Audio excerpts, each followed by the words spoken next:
Welcome to the bird media. నేను మీ Pawan Krishnamurthy. Operation డైవర్షన్లో ఏది ముందుకు తీసుకెళ్లాలో ఏంటో తెలియనటువంటి పరిస్థితులు వైఎస్ఆర్సీపీ వాళ్ళు ముందుకు పడ్డట్టున్నారు అన్ని రకాలుగా కూడా.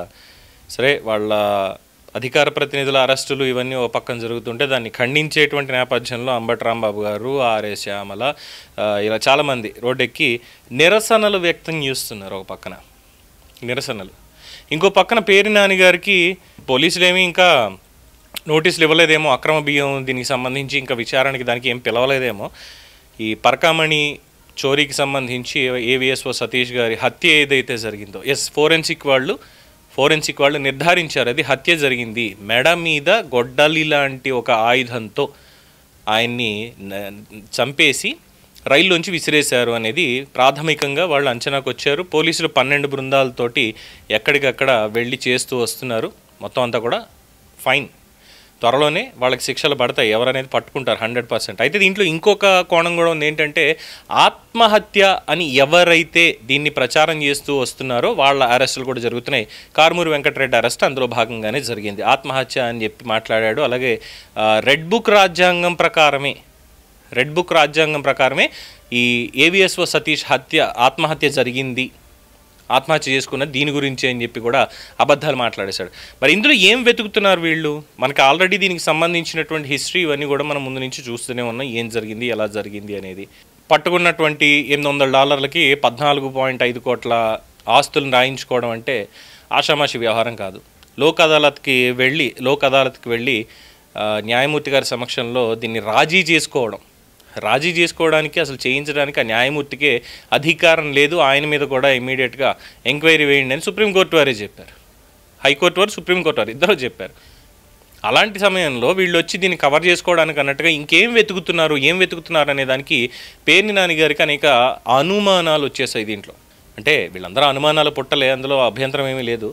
సామాన్య ప్రజలకు ఉన్నటువంటి అనుమానాలు తీర్చడానికి వీళ్ళకి సమయం ఉండదు, కానీ కొత్త అనుమానాలు పుట్టించడానికి వీళ్ళకి సమయం ఉంటుంది. వైఎస్ వివేకానందరెడ్డి హత్య కేసులో మొట్టమొదటి ఫోన్ కాల్ ఎవరికి వెళ్ళింది అనుమానం, ప్రజలకు చెప్పరు. కానీ చెప్పేది ఏంటంటే గుండెపోటుతో వైఎస్ వివేక మరణం, శోకసంద్రంలో ఆంధ్ర రాష్ట్రం అని హెడ్డింగ్లు వచ్చేస్తాయి. ఇక్కడ కూడా సతీష్ కుమార్కి సంబంధించినటువంటి దాంట్లో వెంటనే ఆత్మహత్య అని ముందే వేసేశారు. హత్య అని ఇంకా నిర్ధారణ వాళ్ళు ఫోరెన్సిక్ వాళ్ళు చెప్పలేదు, కానీ ఆత్మహత్య అని చెప్పేశారు. వీళ్ళకి చెప్పింది ఎవరో, వీళ్ళకి ఏంటా నేరేటివ్ అనేది తెలియదు. సో దీంట్లో భాగంగా అనుమానాలు చాలా వచ్చేసే. ప్రెస్ మీట్ పెట్టి ఏమన్నారు ఆయన, సతీష్ కుమార్ గారి భార్య ఫోన్ కూడా పోలీసులు ఎత్తుకెళ్ళిపోయారు.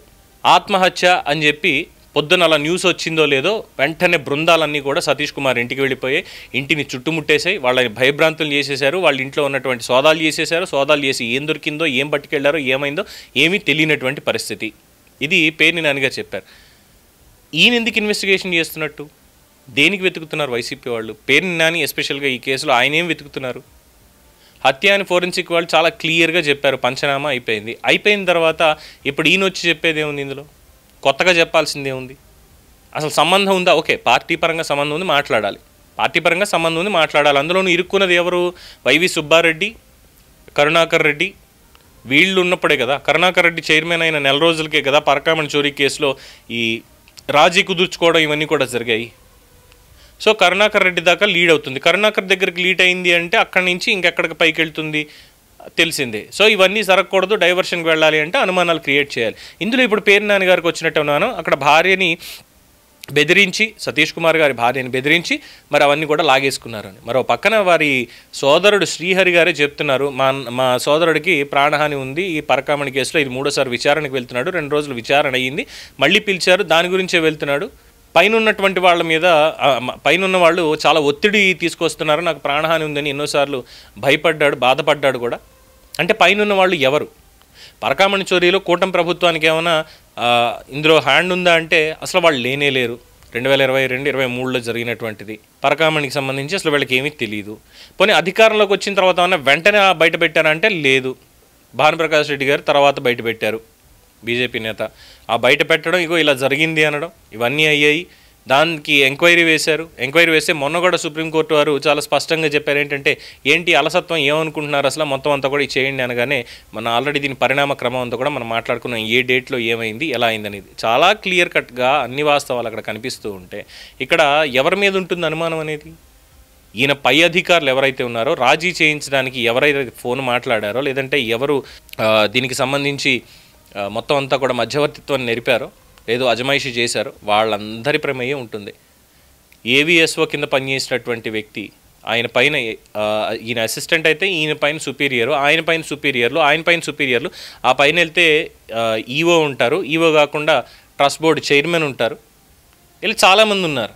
మరి ఎవరు ఇందులో చేసింది? ఇది కాకుండా ప్రభుత్వం ఉందా అసలే? అందులో ఇంటెలిజెన్స్ విభాగం వాళ్ళు ఉంటారు, వాళ్ళు చెప్పాల్సింది వాళ్ళు చెప్తారు. పార్టీ పరంగా చూసుకుంటే Sajjala Ramakrishna Reddy all in all ఆయనే మొత్తం పాత్రలు పోషించారు కాబట్టి ఆయన ప్రమేయం ఏమైనా ఉందా ఇందులో? ఇవన్నీ కూడా బయటికి రావాలి. మరి వీటన్నిటికీ సంబంధించి మాట్లాడకుండా ఇప్పుడు ఈయన వచ్చి భార్య ఫోన్ ఎత్తికెళ్ళిపోయారు, అది ఎక్కడుంది అసలు, ఆయన కాల్ డేటా ఏమైపోయింది అంటే వీళ్ళు అడిగితే చెప్పాలా? కోర్టు వారు ఆల్రెడీ చెప్పారు ఎంక్వైరీ చేయమని. ఎంక్వైరీ చేసిన తర్వాత పూర్తిగా వాస్తవాలు బయట పెడతారు. వాస్తవాలు బయట పెట్టిన తర్వాత అనుమానాలు ఉంటే అడగాలి, కానీ అసలు ఏమి బయటికి చెప్పకముందే కేవలం హత్య జరిగింది, ఇదిగో దీనికి ఇలా ఉంది, ఇది సీన్ రీకన్స్ట్రక్ట్ చేసాము, ఇందులో యాక్యురేట్గా ఇగో ఇలా జరిగింది అని చెప్పి వాళ్ళు స్పష్టంగా చెప్తూ ఉంటే దానికి సంబంధించి వెయిట్ చేసి ఆధారాలు వచ్చిన తర్వాత మాట్లాడాలి, కానీ లేదు ముందే ఆత్మహత్య చేసేసుకున్నాడు అని చెప్పి అబద్ధ ప్రచారం చేయడం. ఎందుకు ఇదంతా? ప్రజల్లో ఒక ప్యానిక్ క్రియేట్ చేయడానికి, తప్పుదో పట్టించడానికి. ఇంకా బుద్ధి రాలేదు. ఓడించి ఇంట్లో కూర్చోబెట్టినప్పటికీ కూడా వీళ్ళందరికీ ఇంకా బుద్ధి జ్ఞానం అనేది రాలేదు. అయినా సరే మేము ఇంకా అబద్ధ ప్రచారమే చేస్తాం, మాకు ఆంధ్ర రాష్ట్రం అనేది అవసరం లేదు, ఆంధ్ర రాష్ట్రంలో అబద్ధ ప్రచారం అనేది బ్రాండ్ అయిపోవాలి, రాష్ట్రానికి పెట్టుబడులు అవసరం లేదు, రాష్ట్రానికి ఎవరు రావక్కర్లేదు, రాష్ట్రంలో ఉన్నటువంటి యువతకి ఉద్యోగ ఉపాధి అవకాశాలు అవసరం లేదు, రాష్ట్ర ప్రజలకి ప్రశాంతత అనేది అవసరం లేదనేటువంటి విధంగా ఏదో ఒకటి అలజడి సృష్టించాలి అనేటువంటి ఒక కార్యాచరణని వీళ్ళు ముందుకు తీసుకెళ్తున్నారు. అందులో భాగంగానే ఇప్పుడు ఈయన జోక్యం చేసుకుని మాట్లాడడం, వీళ్ళిందులో ఈ మొత్తం జరుగుతున్నటువంటి విచారణలో పార్లల్ ఇన్వెస్టిగేషన్ చేస్తూ దీంట్లో ఏమేమి ఉన్నాయి, ఏంటి సంగతి, ఇవన్నీ కూడా మాకు తెలియాలి, మాకు చెప్పాలి అనేటువంటి విధంగా మాట్లాడడం వాళ్ళ విజ్ఞతకి వదిలేయడానికి ఎలాగో లేదు. బట్ ప్రజలు అర్థం చేసుకుంటే చాలు, వాస్తవాలు ఏంటి అనేది ప్రజలు అర్థం చేసుకుంటే చాలు. చాలా స్పష్టంగా స్వామివారికి భక్తులు సమర్పించినటువంటి కానుకలు, అందులోనూ విదేశీ భక్తులు వచ్చి డాలర్ల రూపంలో ఇచ్చినటువంటి వాటిని దాదాపు ఆ రోజు పట్టుకున్నది $100,000 పట్టుకున్నారు. కానీ అంతకుముందు ఎన్ని సంవత్సరాల నుంచి వెళ్తూ వస్తోంది ఇవన్నీ కూడా. దాని తదనంతరం వీళ్ళిద్దరిని ఏవోఎస్ఓ బయటకు వచ్చేశారు, జిఆర్పి గుంతకల్ రైల్వే స్టేషన్ కింద ఆయన ట్రాన్స్ఫర్ చేశారు, అంతా అయిపోయింది. ఆ తర్వాత వచ్చినటువంటి వాళ్ళు ఇంకేం చేశారో తెలియనటువంటి పరిస్థితి. ఎవరెవరు ఎప్పుడెప్పుడు ఎంతెంత తీసుకెళ్ళిపోయారు, స్వామివారి ఆభరణాలు అని సరిగ్గా ఉన్నాయా లేవా, ఇవన్నీ కూడా తెలియదు. దాని మీద కూడా ఒక స్పష్టమైనటువంటి ఎంక్వైరీ జరగాలి. స్వామివారి ఆలయంలో అపచారాలు చేసి కోట్లాది మంది, ప్రపంచవ్యాప్తంగా కోట్లాది మంది హిందువుల మనోభావాలు దెబ్బతీయడంతో పాటుగా వెంకటేశ్వర స్వామి భక్తుల మనోభావాలు దెబ్బతీశారు. స్వామివారి ప్రతిష్టకి భంగం కలిగించేలా అక్కడ పనులు సాగించారు. ఇలాంటి వాళ్ళని క్షమించి వదిలేయాలా? ఇప్పుడు వచ్చి దీంట్లో ఇష్టం వచ్చినట్టు మాట్లాడాలు, అనుమానాలు రేకెత్తించడాలు. సో వీళ్ళ మీద కూడా చర్యలు తీసుకోవాలి ప్రభుత్వం ఇమీడియట్గా. అలాగే ఎస్ఐటి ఏదైతే రవిశంకర్ అయ్యన్నర్ గారు రంగంలోకి దిగారు, ఆల్రెడీ చాలా కీలకంగా సాగుతోంది విచారణ అంతా కూడా. అందులో భాగంగానే అబద్ధ ప్రచారాలు చేసిన వాళ్ళని అదుపులోకి తీసుకుని ప్రశ్నిస్తున్నారు. ఈ ప్రశ్నించే నేపథ్యంలో ఏమేమి వస్తాయి, ఎలా వస్తాయి, వాస్తవాలన్నీ బయటకు వస్తాయి. అప్పటిదాకా వేచి చూడకుండా ఇంకా మేము ప్యారలల్ ఇన్వెస్టిగేషన్ చేస్తాం, మా అనుమానాలు ఇలా ఉన్నాయి, ఇలాగే చేస్తాం మేము అని చెప్పి మాట్లాడుతూ ఉంటే ఇక వాళ్ళ బాధ, వాళ్ళ భావ వ్యక్తీకరణకు సంబంధించి వాళ్ళే ఫేస్ చేయాల్సి వస్తుంది ఆ రిపర్కషన్స్ అన్నీ కూడా. ఏమంటారు? దీని మీద మీ అభిప్రాయాన్ని కామెంట్స్ రూపంలో తెలియజేయండి. చూస్తూనే ఉండండి ది బర్డ్ మీడియా.